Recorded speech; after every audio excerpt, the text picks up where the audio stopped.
Welcome to my channel Medics hospital.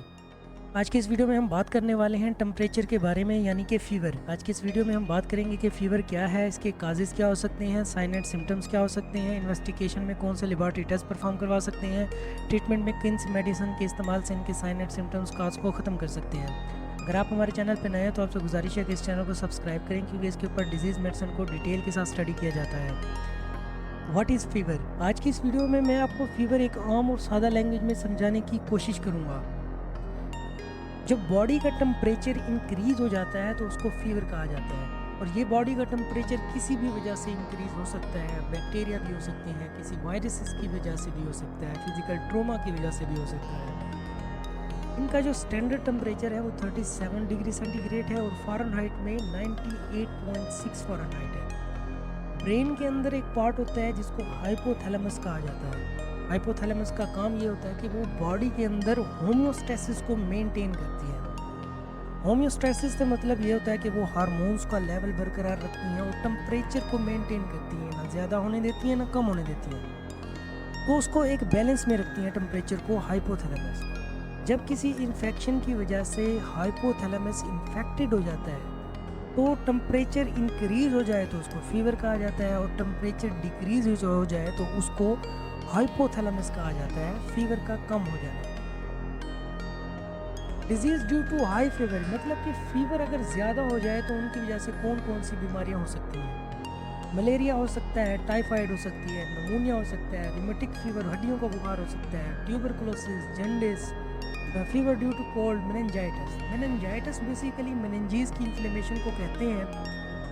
Brain के ऊपर एक प्रोटेक्टिव लेयर होती है जिसको मेनिंजीज कहा जाता है। वो वायरसेस या बैक्टीरिया के इन्फेक्शन से जब इन्फ्लेम्ड हो जाती है तो इन्फेक्टेड हो जाती है, उसको मेनिंजीज मेनिंजाइटिस कहा जाता है। इसको आम लैंग्वेज में गर्दन तोड़ बुखार भी कहा जाता है।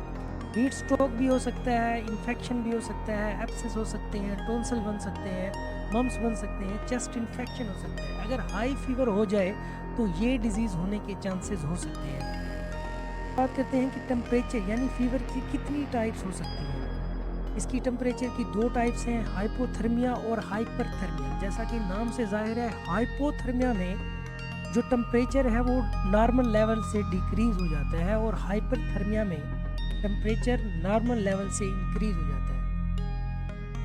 काजेज ऑफ हाइपोथर्मिया पॉइजनिंग की वजह से हो सकता है, शॉक की वजह से हो सकता है, और हेमरेज की वजह से हाइपोथर्मिया हो सकता है। कहते हैं हाइपरथर्मिया किस कंडीशन में होगा। हाइपरथर्मिया होगा मलेरिया के अंदर, हीट स्ट्रोक के अंदर, सवेयर इन्फ्लेमेशन के अंदर, मेनिंजाइटिस के अंदर। ये वो टाइप्स हैं जिसकी वजह से हाइपरथर्मिया हो सकता है। अब हम बात करते हैं कि कम्प्लिकेशंस क्या हो सकती हैं। अगर फीवर हो जाए तो कौन सी कम्प्लिकेशंस हो सकती हैं। पेशेंट कोमा में चला जा सकता है, डायरिया हो सकता है, वॉमिटिंग हो सकती है, शॉक में चला जाता है, मेंटल एबनॉर्मलिटी हो सकती है, इसके अलावा कन्फ्यूजन हो सकती है। ये कुछ थी उसके कॉम्प्लिकेशंस। मेथड ऑफ नेक्स्ट हम बात करते हैं मेथड ऑफ टेम्परेचर मेजरमेंट के। फीवर को मेजर करने के लिए कौन से मेथड का इस्तेमाल कर सकते हैं हम। इसके ज़ुबान के नीचे थर्मामीटर रख सकते हैं, बगल में रख सकते हैं, रेक्टम में रख सकते हैं, और फोरहेड के ऊपर भी ये रख के हम इसके टेम्परेचर को मेजर कर सकते हैं।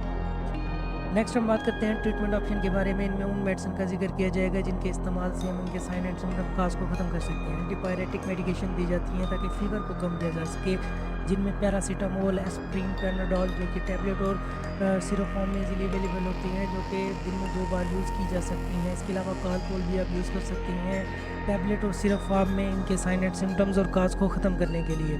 बेस्टोर और डेक्लोरान भी इस्तेमाल कर सकते हैं। बेस्ट ट्रीटमेंट ऑप्शन में आप पैरासीटामोल, एस्प्रिन, पैनाडोल में से कोई भी एक मेडिसिन यूज़ कर सकते हैं। सिरप के तौर पर आप पैरासीटामोल, पैनाडोल, कालपोल वगैरह यूज़ कर सकते हैं। पोलिबियन और बिकोजाइन जो है ना वो मल्टीविटामिन के तौर पर यूज़ की जा सकती हैं विटामिन की कमी को फुलफिल करने के लिए।